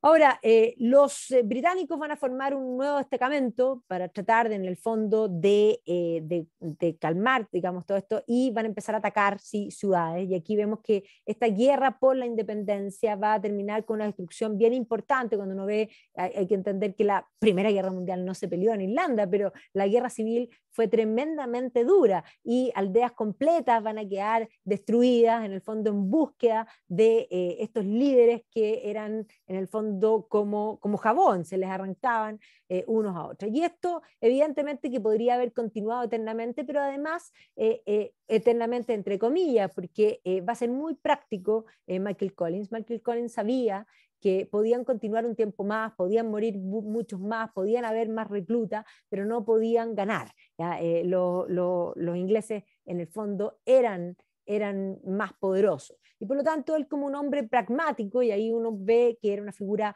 bastante política, inteligente, tenía esa visión de estadista, los mismos irlandeses consideran que fue The Big Fellow, no solo por cómo le decían, sino que efectivamente ellos consideran que este fue su Mandela, ¿ya? Que este fue la figura de la independencia. Y ojo, que hasta el propio de Valera lo va a ir reconociendo. Entonces, claro, él va a ser el líder de la guerra de independencia, pero también va a ser el líder para intentar parar esta guerrilla que evidentemente no tenía cómo ganar, aparte de molestar y de mantener, de extender en el tiempo. Pero el objetivo era la independencia y por lo tanto vamos a ver que Collins va a ser pragmático. Aquí ya está la recompensa que ponían por su cabeza.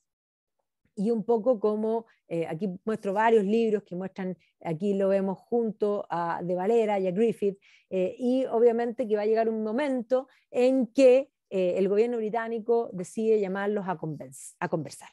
¿Ya? Y por lo tanto vamos a ver que aquí se va a producir el primer quiebre, porque el propio Eamon de Valera, que en ese momento era el presidente de la República, porque ellos habían declarado la República en 1916, había venido al Parlamento el año 18 y ellos seguían estableciendo la República y tienen sucesión desde ahí en adelante. Y por lo tanto, de Valera dice, no, yo no puedo ir, yo me tengo que mantener incólume, y finalmente de Valera va a insistir en que sea Michael Collins el que vaya a negociar.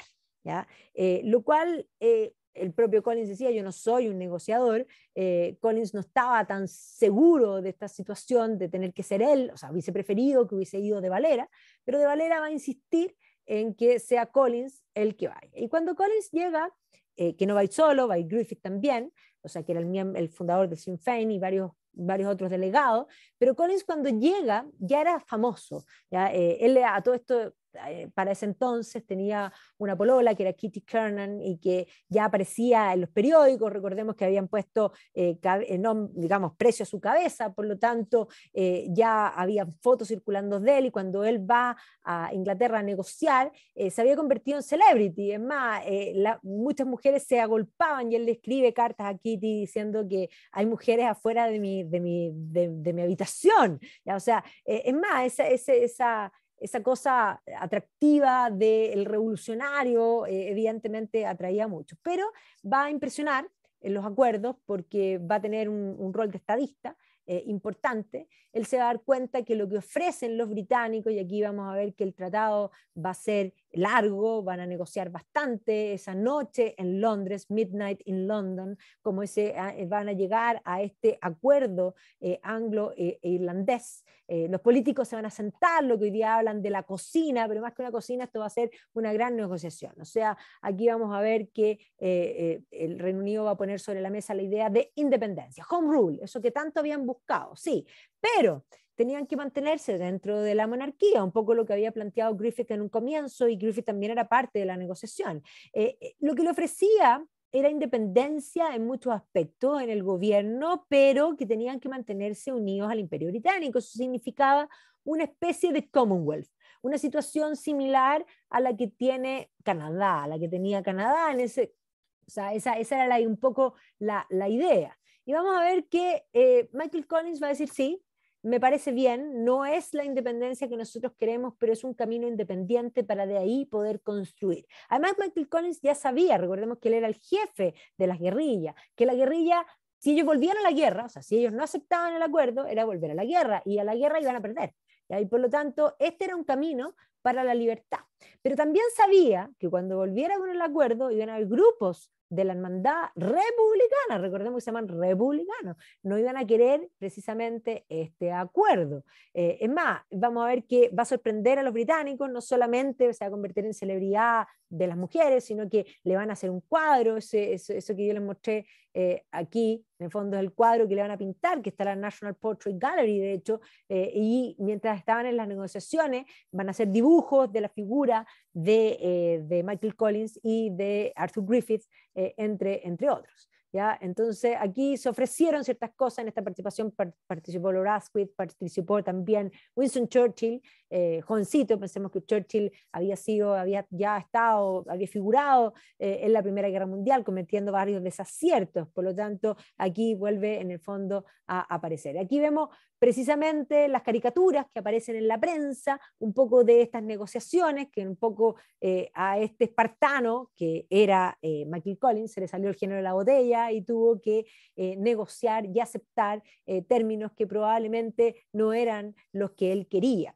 Y es más, él cuando firma, dice, y este libro de Tyler Dyer dice, I signed my death warrant. Él sabía que esta no era perfecta, ¿ya? Pero evidentemente era un camino para la independencia. Pero ciertamente sabía que cuando volviera iba a haber desacuerdo, ¿ya? Y por lo tanto, aquí vemos la prensa, cómo celebra, aquí está la salida del tratado, vienen bajándose del auto Griffith y Michael Collins, la gente recibiéndolo feliz porque por fin en el fondo había un acuerdo de paz. Irlanda conseguía su independencia en un estatus similar al de Canadá. El propio Michael Collins va a escribir sus argumentos para decir por qué esto es algo bueno. Dice, yo creo que en el fondo, ¿qué conseguimos para Irlanda? Algo que hemos querido por 700 años, ¿ya? Y que en el fondo alguien podría en el fondo estar satisfecho con todo esto, ¿ya? Y él dice que queda claro que él sabe que ha firmado su sentencia de muerte. Por eso podríamos decir, va conforme, pero no tanto porque sabía que esto iba a provocar bastante roncha en el resto de los grupos que él había dirigido. Entonces aquí vemos el Daily Mirror publicando precisamente las fotos de las firmas de los firmantes, incluida la de Michael Collins, y aquí un poco diciendo aquí está el acuerdo. Él y Griffith habían sido parte de este acuerdo y todo parecía relativamente bien. Vimos aquí el Evening Standard titulando Paz para Irlanda, el acuerdo se ha alcanzado a las 2:15 de la mañana. Y obviamente que sí, esto era el nacimiento de un nuevo Estado independiente, la República de Irlanda. Y de hecho esto va a ser el comienzo de lo que va a ser la historia de Irlanda como república. Pero este tratado va a provocar la ira, sí, y la división de Eamon de Valera. Eamon de Valera no quiso ir a firmar el tratado. Eamon de Valera sabía que esto era lo que le iban a ofrecer, él no quería y tenía ciertos resentimientos desde antes, recordemos, con Michael Collins, y él va a decir, yo no apruebo este tratado. Y el propio Collins va a decir, en mi opinión, esto nos da libertad. No es la libertad última que una nación desea, pero es libertad, es lo que hemos buscado por tanto tiempo, es un home rule, y por lo tanto vamos a ver que se va a plantear el tema del tratado. El tratado tenía que ser reconocido por una parte por el Parlamento británico y también tenía que ser reconocido por el Parlamento irlandés, que recordemos que estos que no se habían sentado en Westminster estaban actuando como Parlamento en Dublin. Y por lo tanto Michael Collins va a plantear sus ideas. ¿Ya? Puede que no sea la gran libertad, pero es libertad. Y por otro lado va a aparecer De Valera diciendo que esto no es lo que ellos han buscado y que por lo tanto él éticamente no puede apoyar este tratado. ¿Ya? Los términos en el fondo de este acuerdo son violentos, ¿ya? Y que van en contra de lo que la mayoría quiere como nación. Yo me expreso en el fondo libre, digamos, la expresión libre de los últimos 3 años. ¿Ya? O sea, esto traiciona, podríamos decir, los ideales de la rebelión de 1916. Y por lo tanto yo no recomiendo aceptar esto. ¿Ya? Y tampoco le recomiendo ni al Parlamento ni al país aceptar esto. ¿Ya? Y él dice, yo estoy en contra del tratado, no porque yo sea un hombre de guerra, sino porque soy un hombre de paz. Estoy en contra del tratado porque esto no termina con cientos de años de conflicto entre las dos naciones. Él quería una independencia total. ¿Ya? Y aquí vamos a ver que Bruga, que había entrado también en conflictos con De Valera, o sea, perdón, con Michael Collins, que era en el fondo ministro de Defensa, también se va a poner en contra del tratado, se va a poner con De Valera. Ahora, el 7 de enero, de 1922, se va a votar por el Parlamento irlandés y van a ganar 64 a favor del tratado, gana Collins, y 57 en contra. Y por lo tanto, De Valera, frente a esta elección, decide renunciar.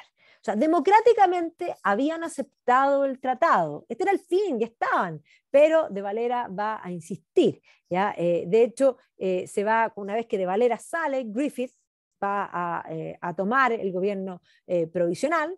Aquí vemos precisamente la noticia del Parlamento aceptando el tratado, ¿ya?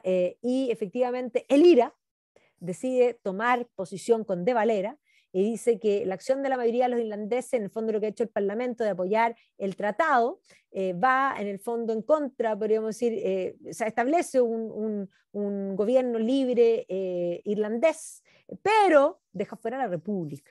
¿Ya? Y por lo tanto ellos han decidido tomar un camino aparte. Y aquí De Valera incendia la pradera, con sus últimas declaraciones, ¿ya? Y por lo tanto dice tal vez la sangre de algunos de los miembros del gobierno, yo estoy dispuesto en el fondo a tener la sangre de algunos de los miembros del gobierno para lograr la libertad para Irlanda. O sea, nosotros no aceptamos el tratado y por lo tanto los verdes, que eran los que habían peleado la guerra por la independencia, que se había logrado con este tratado, se van a dividir en lo que va a ser una guerra civil. Así que en 1922, precisamente hace 100 años, va a estallar esta guerra civil, donde efectivamente los verdes se dividen, donde Michael Collins va a representar la defensa del tratado y aceptar esta libertad que se había dado, que no era la libertad perfecta, pero sí una home rule, que era lo que tantos habían buscado, y efectivamente esta guerra civil va a enfrentar a irlandeses contra irlandeses. Y aquí evidentemente entendamos que habíamos peleado recién la guerra de la independencia, el país estaba bastante magullado y aquí se va a producir en el fondo de división, digamos, de los distintos condados. Van a ver la batalla de Cork, la batalla de Limerick, la batalla de Kerry, la batalla de Kilmallock, en fin, se va a pelear condado por condado y efectivamente el mundo, podríamos decir, va a tomar palco frente a los irlandeses, literalmente matándose entre ellos. ¿Ya?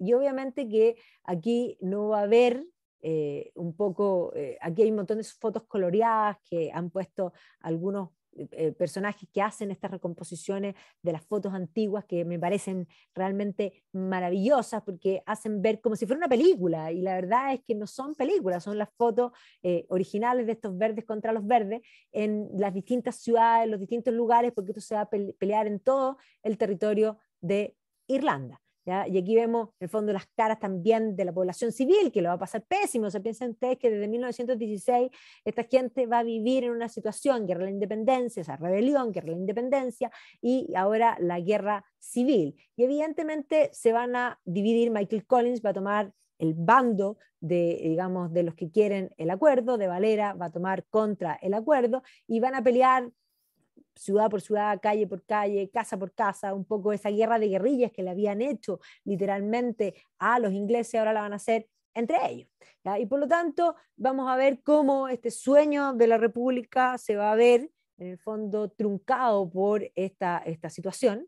El país va a quedar totalmente destruido. Aquí vemos las imágenes de cómo quedan los edificios públicos, ¿ya? Y por lo tanto la batalla de Dublín va a ser una batalla tremenda. Va a haber digamos, horrores y matanzas por los dos lados. Aquí vemos cómo en el fondo parte ponían los ataúdes con la bandera irlandesa, esta república que se había establecido a través del acuerdo anglo-normando. El propio Bruga, que había sido contrario a Collins, va a caer, y obviamente que finalmente una emboscada va a ser en el fondo atacado Michael Collins, y muerto Michael Collins. ¿Ya? Y ahí vemos la muerte de Michael Collins, posteriormente el funeral, que evidentemente se va a convertir en la gran víctima. Él mismo había dicho que había firmado su sentencia de muerte, y así fue, murió a los 30 años, ¿ya? Así que a los 30 años ahí vemos digamos, la imagen de su muerte, su funeral, que va a ser masivo. ¿Ya? El propio de Valera va a decir posteriormente, porque de Valera podríamos decir ganó, y de hecho va a terminar él formando esta república, y se va digamos, va a haber todavía un coletazo más hasta que finalmente se decreta la república y se separa del Ulster, ¿ya?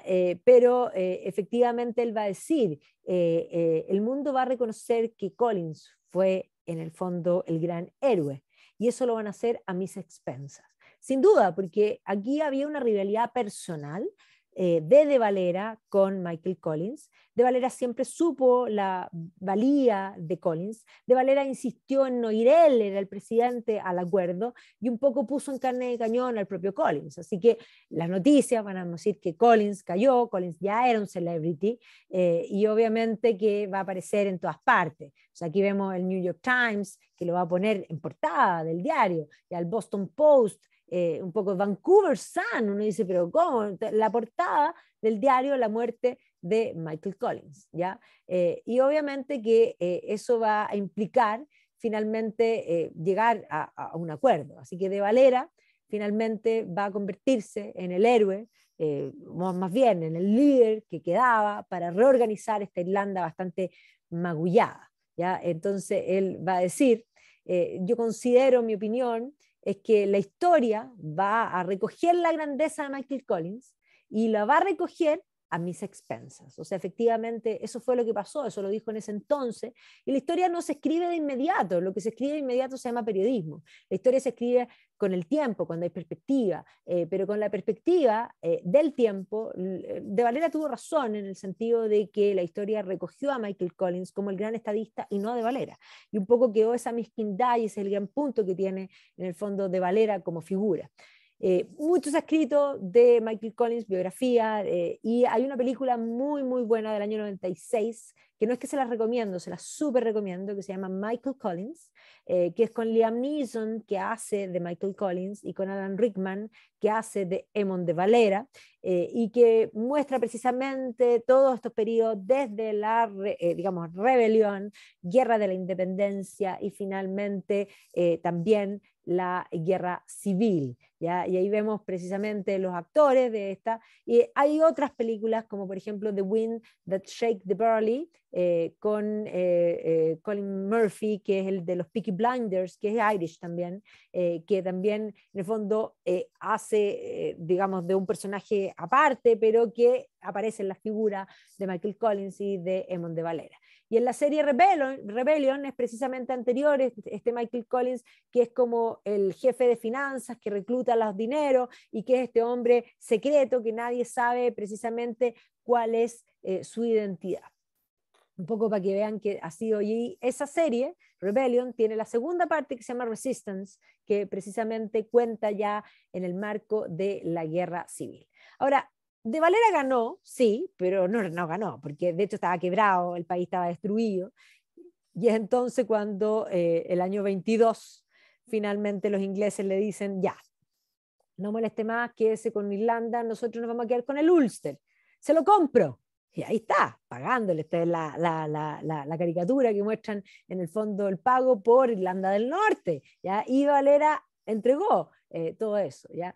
Varios otros en el fondo también van a seguir con la idea de una república socialista. El propio de Valera también había abrazado las ideas socialistas. Y de hecho, esta República de Irlanda que se va a constituir ahora con de Valera, no va a levantar cabeza precisamente porque en el fondo va a tomar y va a abrazar las ideas del socialismo y no va a levantar cabeza por largo tiempo. O sea, un país pobre que además va a quedar tremendamente destruido y de Valera jugando un poco por tratar de juntar las distintas cosas. Entonces, él va a tratar de jugar este juego nacionalista, ya de fondo yo, en el fondo me la jugué y soñé con una casa donde la gente en el fondo tuviese el derecho de vivir, ya de satisfacer su vida, en fin, va a tomar un camino bastante hacia el socialismo y no, como les digo, no va a levantar cabeza, Irlanda no va a levantar cabeza hasta la década de 1990, ya un poco económicamente.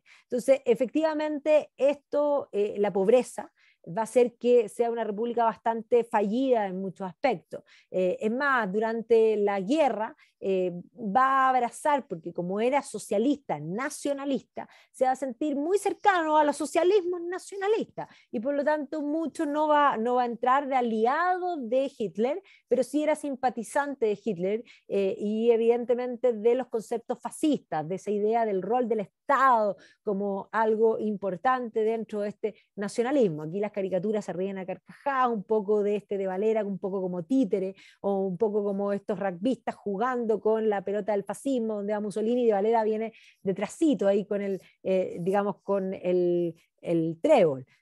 Y evidentemente que va a ser la falta de sentido común lo que va a impedir que de Valera despegue. ¿Ya? Y independiente que se va a mantener en el tiempo, va a volver a ser electo, pero va a tener estos problemas económicos, finalmente no le va a quedar más que acercarse hacia, podríamos decir, nuevamente hacia el Reino Unido. Ya al 48 está la República de Irlanda en la posguerra como tal, aquí está con Churchill, que había vuelto a ser primer ministro el año 52, va a buscar apoyo en los irlandeses emigrados, entre ellos los Kennedy, que van a visitar Irlanda, este concepto de los Irish que visitan la homeland, pero efectivamente Irlanda era pobre, ¿ya? Y por lo tanto ahí va a complicarse, sobre todo a finales de los 60, cuando recrudece la violencia, el año 69, después de que son asesinados unos patrols británicos por acciones del IRA, con esta idea de recuperar Irlanda del Norte, y esto es lo que se conoce en la década del 70 como The Troubles. O sea, ellos van a pasar de la rebelión a la guerra de la independencia, a la guerra civil,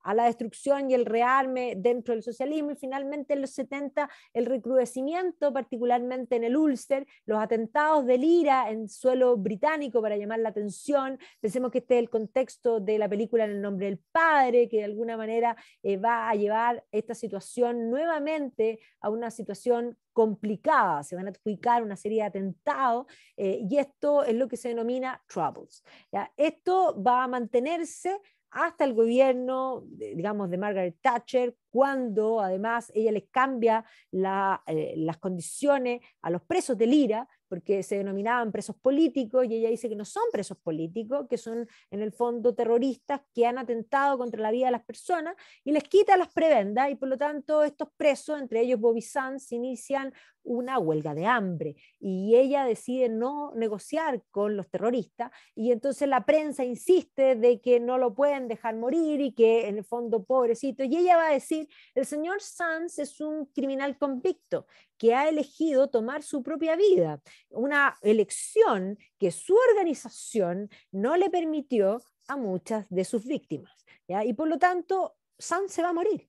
Y no se va a morir solamente Sands, se va a morir Sands, ¿ya? Se va a morir Hughes, O'Hara, McCrish, McDowell. Y ojo, que todos mueren alrededor de los 60 y tantos días, y que todos hacían huelga de hambre de verdad. Y el IRA va a hacer funerales del tipo Michael Collins, pero encapuchados, porque son una organización ahora terrorista, en el fondo abiertamente, ya no están en el marco ni de una guerra civil, ni de una guerra de independencia, sino que en el fondo en un concepto más democrático. Y esto va a ser el punto de inflexión que además va a hacer que Margaret Thatcher pase a ser la odiada por principalmente Irlanda del Norte, con los rebeldes de Irlanda del Norte, los que quieren volver a unir Irlanda del Norte con el sur. Va a haber un atentado contra Margaret Thatcher, y esa situación después del año 84 va a llevar a exigir conversaciones. Y por lo tanto, se van a iniciar el año 85 las primeras conversaciones de acuerdos políticos nuevamente.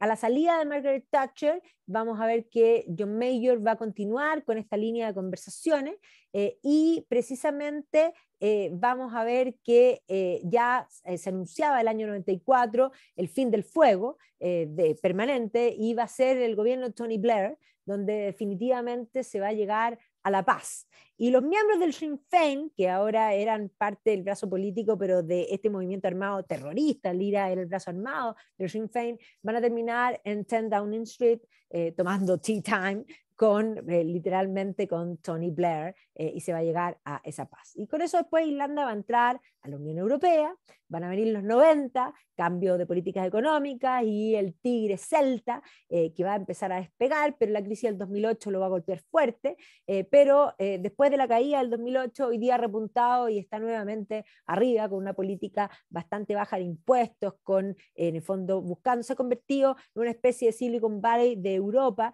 y ha ido bastante bien. Y aquí vemos precisamente todos los digamos, gobernantes de Irlanda desde, en el fondo, Cosgrave y de Valera en adelante. Uno que fue muy famoso, que ya no está, fue el Leo Varadkar, que era bastante celebrity, además era abiertamente gay, iba con su pololo, le tocó enfrentar el Brexit, por lo tanto tenía un montón de problemas que enfrentar, pero ya salió, y hoy día está Michael Martin, y que es del Fianna Fáil, ¿ya? Y por lo tanto él ha creado una nueva edición, y obviamente Irlanda está bastante pujante y ya integrada totalmente y bien amiga, como pueden ver, del Reino Unido. Es decir, Leo Varadkar era el que hacía reír a toda la Unión Europea, y hoy día parece que siguen iguales. Y aquí vemos cercano a Alemania, obviamente que le tocó asumir con la pandemia, y por lo tanto aquí está reunido telemáticamente con Biden. Así que la historia de Irlanda es esta historia, sobre todo en el siglo XX, tremendamente dramática, pero es una historia dramática desde mucho antes, ¿ya? Y por lo tanto aquí es bien interesante todo el tema literario, porque yo les dije que el relato se construye particularmente desde las humanidades. Por lo tanto, yo aquí, bueno, voy a recomendar varios, o sea, he mostrado un montón de libros en cosas específicas de lo que hemos ido hablando, pero yo creo que esto es interesante, entrar en la parte literaria. Además, las plumas irlandesas van a ser eco fundamental en la historia de la literatura británica. Si uno piensa en Oscar Wilde, si uno piensa en Bernard Shaw, si uno piensa en el fondo en una serie de autores, Yeats, entre otros, son precisamente irlandeses, ¿ya? Por lo tanto, Inventing Ireland, este concepto que es fundamental. Y después, bueno, de historias concisas de Irlanda, en castellano no hay prácticamente nada, pero aquí, bueno, ustedes en el country muchos leen inglés. Hay varias historias concisas cortas que permiten hacer el recorrido, pero si no quieren leer historia, yo les recomiendo y quiero recomendar, aparte de las películas que les recomendé, quiero recomendar novelas. Y Edward Rutherford está obsesionado con Irlanda, el mismo que escribió London, ¿ya? Él va a escribir sobre este periodo del Ireland Awakening, y por lo tanto esta es una novela. Los rebeldes de Irlanda, este concepto de la rebeldía y de los movimientos por la independencia que viene mucho antes del siglo XX, no empieza en 1916, o sea, pensemos en esos movimientos de la época contra Cromwell, o sea, los primeros rebeldes contra Isabel I, ¿ya? Los rebeldes contra Oliver Cromwell, los rebeldes contra las guerras wilhelmitas, ¿ya? Los rebeldes posterior a la Revolución Francesa, los rebeldes de 1948, los rebeldes de 1867, y obviamente que esto culmina en la historia finalmente de digamos, el levantamiento, la rebelión de 1916, la guerra por la independencia y finalmente la guerra civil y el levantar, el reconstruir, que se demoró prácticamente, podríamos decir, varios varias décadas, 50 años por lo menos. Después está, igual como Rutherford escribió la historia de Londres, escribió una historia de Dublín. Las historias de ciudades de Rutherford tiene súper buena pluma, se los súper recomiendo. Y también se metió en el pasado mítico de Irlanda y escribió esta saga que se conoce como The Princess of Ireland, que también novelado, y insisto que tiene buena pluma, se lee rápido, se convirtieron en bestseller del New York Times. Así que, bueno, con esto terminamos esta charla, ya prontamente vamos a estar anunciándoles con la Maquita, vamos a hacer cosas británicas, yo le propuse varios, vamos a ver que se van a juntar esta semana para ver qué hacemos el próximo mes. Desde ya hay que anunciar que en el mes de junio vamos a estar a modo jubileo, porque la reina efectivamente está celebrando y nosotros no podíamos dejar de celebrarla, así que espero que ese encuentro lo tengan todos con sus buenos té y unos buenos scones para celebrar a Elizabeth II. Y después de eso vamos a ver a qué charlas vamos a tener un calendario para poder anunciarles con la Maca.